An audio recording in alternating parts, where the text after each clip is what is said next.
বিএনপির বিজয়ের প্রতিক্রিয়া জানবো, আরও খবর জানবো। সরাসরি চলে যাচ্ছে এই মুহূর্তে বগুড়ায়। আমাদের সহকর্মী মেহেরুল সুজন আছেন তার কাছে। সুজন, বিএনপির নিরঙ্কুশ বিজয়ের পর কতটা উজ্জীবিত হলো আসলে তৃণমূল, আর বিজয়ী প্রার্থীরাই বা কি বলছেন? কারোর সাথে আপনার কথা হয়েছে নিশ্চয়ই? তৌহিদ, সেই 2001 সালের পর আবারও আসলে বগুড়া যে বিএনপির দুর্গ, সেটি কিন্তু স্থানীয় বিএনপির কর্মীরা প্রমাণ করে দিয়েছেন। সেই 2001 সালের পরে এবারের নির্বাচনে, ত্রয়োদশ জাতীয় সংসদ নির্বাচনে এসে কিন্তু বগুড়ার 7টি আসনেই বিএনপি নিরঙ্কুশ জয় পেয়েছেন। বগুড়ার নেতাকর্মীদের সবচেয়ে বড় গর্বের জায়গা হচ্ছে তাদের দলের যিনি চেয়ারম্যান তারেক রহমান, তিনি প্রথমবারের মতো বগুড়া থেকে নির্বাচনে অংশ নিয়ে বগুড়া সদর থেকে নির্বাচিত হয়েছেন।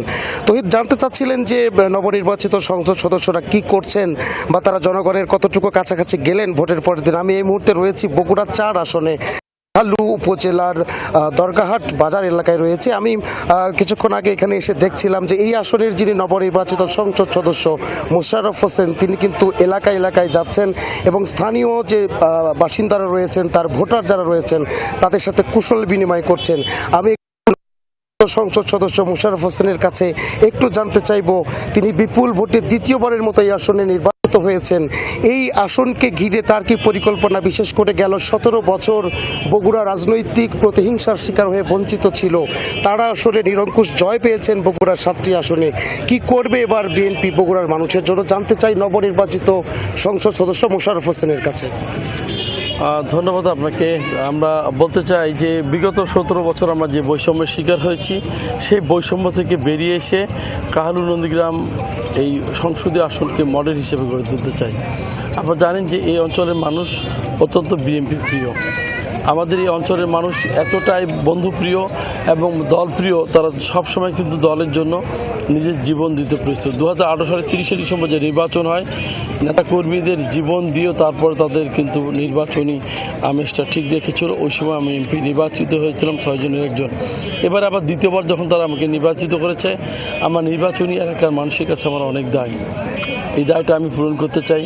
বিগত সময় এমপি হয়ে যতটুকু আমি আনন্দ পাইনি, তার চেয়ে বেশি আনন্দিত এই কারণে যে বাংলাদেশের নেতৃত্ব দিবে যে জেলা থেকে, যিনি বাংলাদেশের বিএনপির প্রধান, যিনি বগুড়ার সন্তান, জনাব তারেক রহমান, তিনি বগুড়া সদর থেকে নির্বাচিত হয়েছেন। আমি সেই পার্লামেন্টের একজন সদস্য হিসেবে, মেম্বার অফ পার্লামেন্ট হিসেবে আমি প্রত্যাশা করব যে পিছিয়ে পড়া বগুড়ার এই জনপদ কাহালু নন্দীগ্রাম সর্বোচ্চ উন্নয়নে সামনে এগিয়ে নিয়ে যেতে। আমাদের এই যে 3,59,532 জন ভোটার আছে, আর সাধারণ মানুষ মিলে অনেক মানুষের এখানে বসবাস।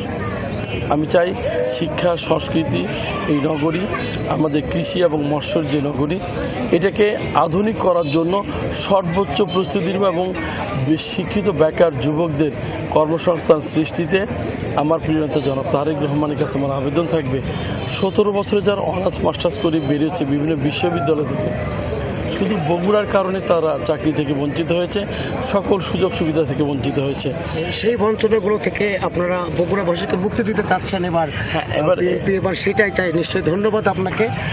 দর্শক শুনছিলেন তৌহিদ, আপনার মাধ্যমে দর্শকদেরকে জানাচ্ছিলাম বগুড়া 4 আসনের নবনির্বাচিত সংসদ সদস্য মোশাররফ হোসেন, তিনি জানাচ্ছিলেন যে তারা এই উত্তরাঞ্চলের এই পিছিয়ে পড়া জনপদ, যেটি ঐতিহ্যগতভাবে এগিয়ে থাকার কথা, সেই জনপদকে নিয়ে তাদের কী ধরনের পরিকল্পনা রয়েছে সেটা কিন্তু তিনি বলছিলেন। তৌহিদ, সুজন, অনেক ধন্যবাদ আপনাকে।